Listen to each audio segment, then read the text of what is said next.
Well, I was going to say goes to the entire concept of an ex-territory. I mean, the only legitimate ex-territory is the territory of global capitalism, which is what governs the sort of international art world at the moment. And so if you're really looking for a place to get outside of national identity, you have to find a way of operating at this very sort of alienated, supposedly alienated, instrumentalized level. That might not be the most negative thing at the end of the day if it's done in some sort of critical or rigorous way. But I mean, all the argument here is not about finding a way outside of territory. It's about a way of sort of augmenting power on one or the other side of certain sort of territorial debates. It's like an ultra-territorialism in a way. And the way of getting outside of that, to a certain extent, is to challenge it and to find a way out. I mean, Palestinian artists, if they don't want to be Palestinian artists, should be, placing themselves and thinking about their work in larger conceptual issues, and go and get your work shown in South America, go get your work shown in Tokyo, go get your work shown, do residencies in other places, and become part of this network, this sort of new internationalism. And then the tie. How you do it without an access to the outside, without the possibility to travel outside? How you can be a Palestinian showing in whatever you offer, okay, without the possibility. I understand, to cross but that's a that's an immigration issue, and so no, it's not an immigration issue. No, it's an occupation issue. Sorry. But it's they can't go outside of the border. They can't get a visa because they are Palestinian, and most of them don't have a visa or don't have a passport. So you say as a Palestinian artist can't go to Brazil? It will be very hard, yes, to go anywhere.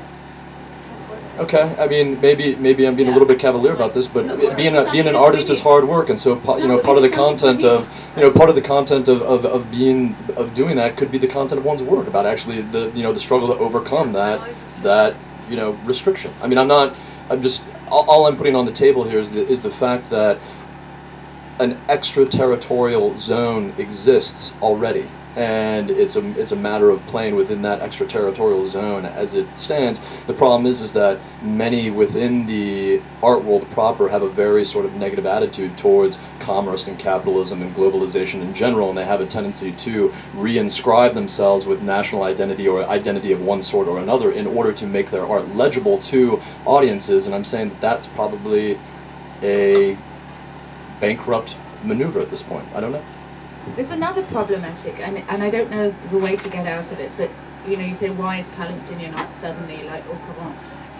Partly it's a political thing because there's a backlash against Israel in the world and a greater sympathy for Palestinians, campuses and left wing throughout the world. So suddenly the art becomes of interest, but ultimately I think it does a disservice to the art, and in a sense whether they have a choice or not, because okay, so they're Palestinian, therefore they're worthy of being in an exhibition of Palestinian art, and then what does it say about the quality of the things that are selected?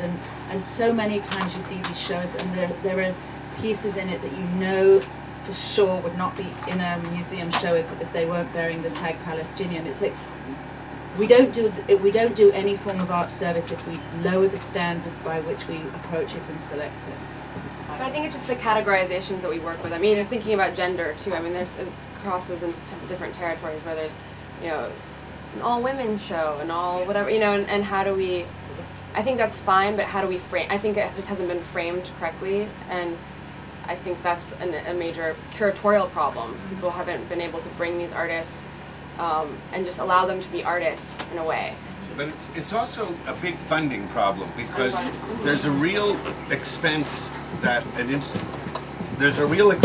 institutions have to incur if they're not going to do exhibitions along geographic lines. I'm inclined to agree that most artists very quickly within their careers don't want to be associated with, there's a Korean show at LACMA.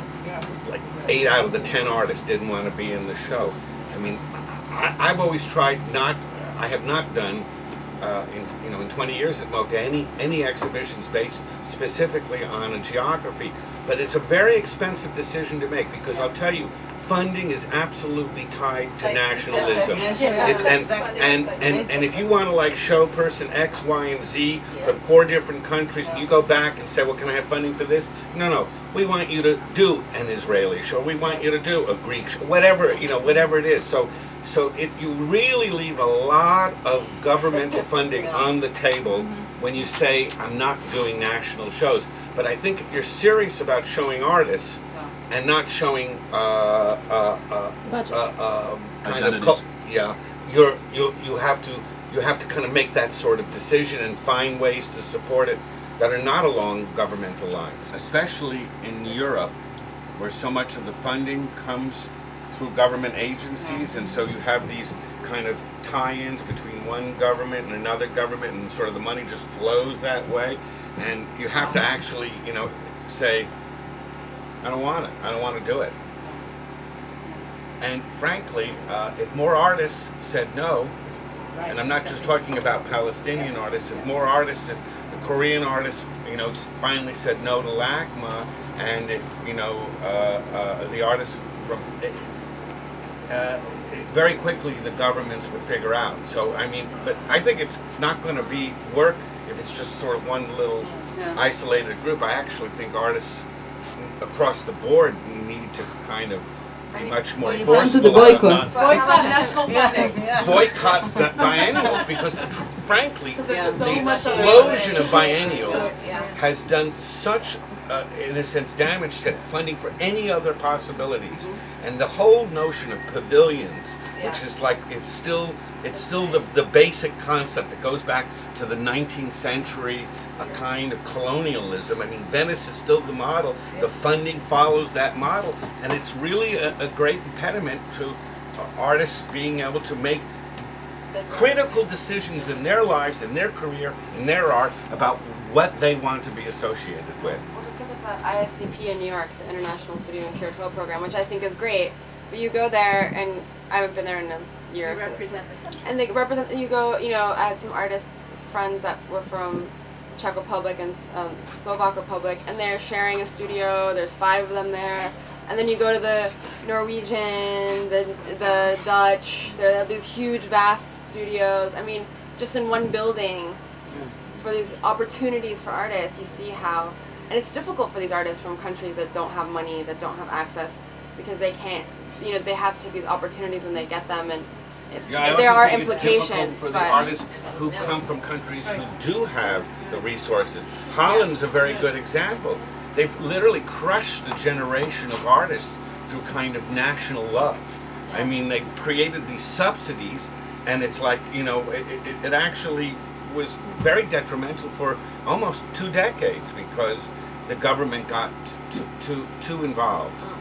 So where should the money come from? No. See, I think individual artists should be supported. I think the NEA did a terrible thing when it backed off individual artist grants. I thought that was the greatest thing, and I thought, like scientific research, you have artists. The National Endowment for the Arts. When you have artists reviewing artists, they make very good, very informed decisions, and support, whether it ran to production of exhibitions or production of work, was along artist lines.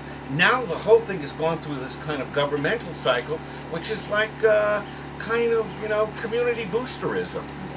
I'm not sure high visibility is so good. Maybe it's better to kind of think local, strategic, and do some or just your local co-op gallery co-op. You might, as an artist, be better served by doing it in the gallery out in Williamsburg than waiting and putting all your resources when it becomes this kind of big competitive blood sport. Biennials are really best judged by like everyone who got ignored, and it's a terrible thing how much good art gets lost and how much certain kind of art gets seen, and we know what that art is. That doesn't mean it's not good art. It just means it's a certain kind of art that can work in an environment where you have like 70 other artists from 20 countries. The biennial explosion has been a disaster for artists. It's only been worse with the art fair. explosion. Yeah.